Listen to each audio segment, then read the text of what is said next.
चौधरी बंसीलाल सामान्य अस्पताल में स्थित ब्लड बैंक में सैनिक कल्याण परिषद द्वारा ऑपरेशन सिंदूर के समर्थन सेना के जवानों के लिए रक्तदान शिविर का आयोजन किया गया। शिविर में मुख्य अतिथि सीएमओ डॉक्टर रघुवीर शांडिल्य ने बताया कि जब भी रक्त कोष में रक्त की कमी होती है तो सैनिक कल्याण परिषद रक्तदान शिविर का आयोजन करती है।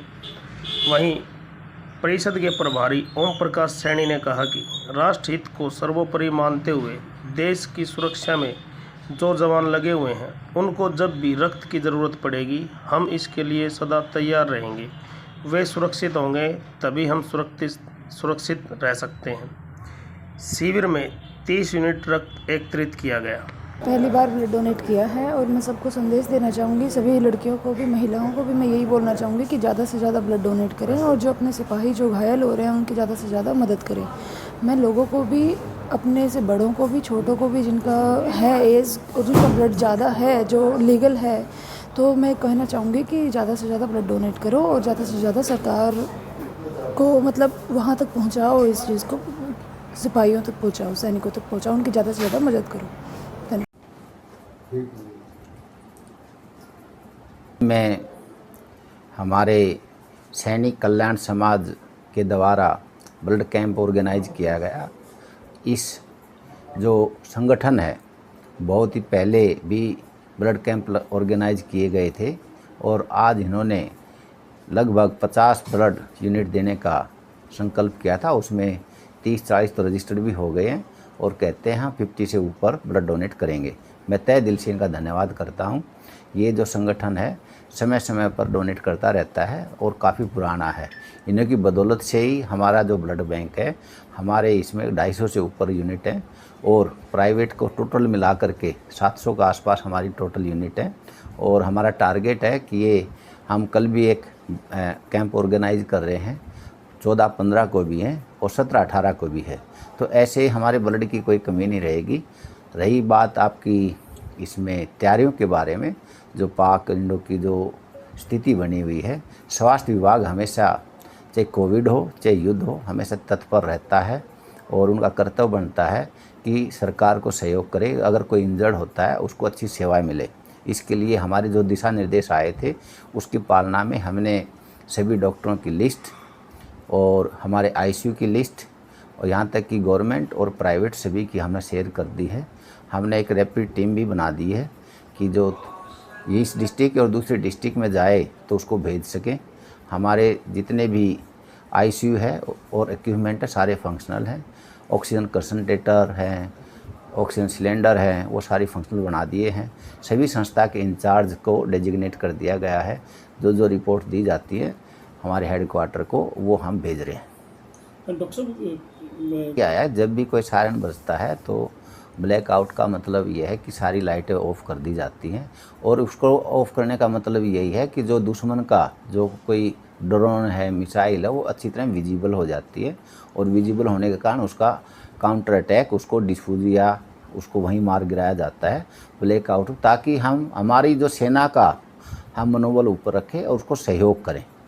क्योंकि हमारी जो कोई भी आती है, ड्रोन आता है, मिसाइल आती है, वो अंधेरे में अच्छी तरह विजिबल होती है। इसलिए ब्लैकआउट का प्रावधान जो सरकार करती है उसके अनुसार किया जाता है। तो हमारे हॉस्पिटल में एक तो साइनेज लगाने का आदेश आए हैं और जो भी हमारी जो लाइट का है वो स्विच ऑफ करके बाहर वो विजिबल ना हो, ताकि विजिबिलिटी ना होने के कारण जो अच्छी तरह हैं वो हमारे रडार में पकड़ में आ जाते हैं।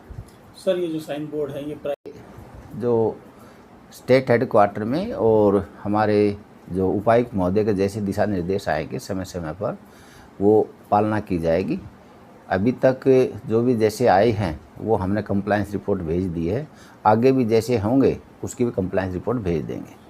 देखा जा रहा है कि दवाई में कोई क्राउड ना रहे, अव्यवस्था ना बने। ये जब कोई भी गेट होता है उसमें आसपास के लोग भीड़ इकट्ठी करके ना रहें।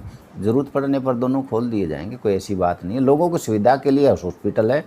जो भी कुछ सावधानियां हैं सरकार जिसे दिशा निर्देश देती है उसको पूरा कर रहे हैं। रही मेडिकल कॉलेज की जो भी हमारे को आदेश मिले, हमने वहाँ के जो ऑफिशिएटिंग डायरेक्टर है गीता जी को वो कम्युनिकेट कर दिए हैं। उनकी जो भी अवेलेबल बेड हैं, उनकी आईसीयू हैं, वो अपने लेवल पर तैयारी कर रहे हैं। हमने जो एक तो डाटा जो रिपोर्ट तैयार करने की उसकी टीम बनाई गई है, एक क्लिनिकल वर्क के लिए टीम बनाई गई है। हमने जो 12 जो फर्स्ट एड सेंटर बनाए गए हैं जिन्हें 24/7 देंगे, और 12 जो 24/7 फर्स्ट एड सेंटर बनाए गए हैं उसमें हमने डॉक्टर की भी 24/7 ड्यूटी लगाई गई है। दूसरा, हमारी जो फैसिलिटी है जहाँ पर ऑपरेशन की थिएटर की सुविधा है, जैसे कि सिवानी है, तोसाम है, लवारू है, बुआनी खेड़ा है, सिविल हॉस्पिटल है, यहाँ की जो टीम है अलर्ट कर दी गई है। जब भी ज़रूरत पड़े वहाँ के एनेस्थीसिया के डॉक्टर, ऑर्थोपेडिशियन सर्जन रेडी हैं। और हमारे 25 डॉक्टरों की, स्पेशलिस्ट डॉक्टरों की टीम बनाई है। वो डॉक्टर हमेशा अगर मान लो किसी अदर डिस्ट्रिक्ट में शिफ्ट करने पड़े हेल्प के लिए तो उनको भी हमने चिन्हित कर दिया गया है।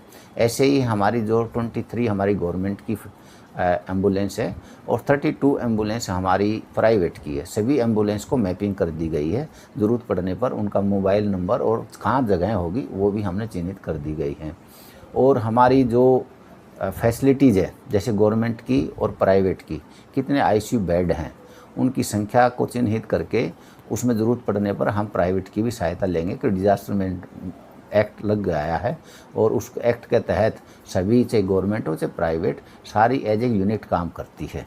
तो इस प्रकार जितनी हमारी टीम बनाई जानी थी, हमारी रिपोर्टिंग की टीम और क्लिनिकल वर्क की, वो हमारी तैयारी भिवानी में पूरी तरह से कंप्लीट कर ली गई है।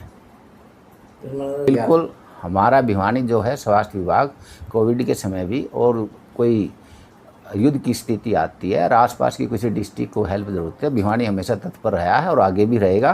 पूरी तैयारी है हमारी जो ऑक्सीजन सिलेंडर हैं और हमारी गैस मैनीफोल्ड है, हमारे पीएसए प्लांट है, उसको भी हम रीस्टार्ट करके हमारी सारी मद्देनज़र रखते हुए सारी तैयारी ऑन पेपर और फिजिकली सही कर रखी है हमने।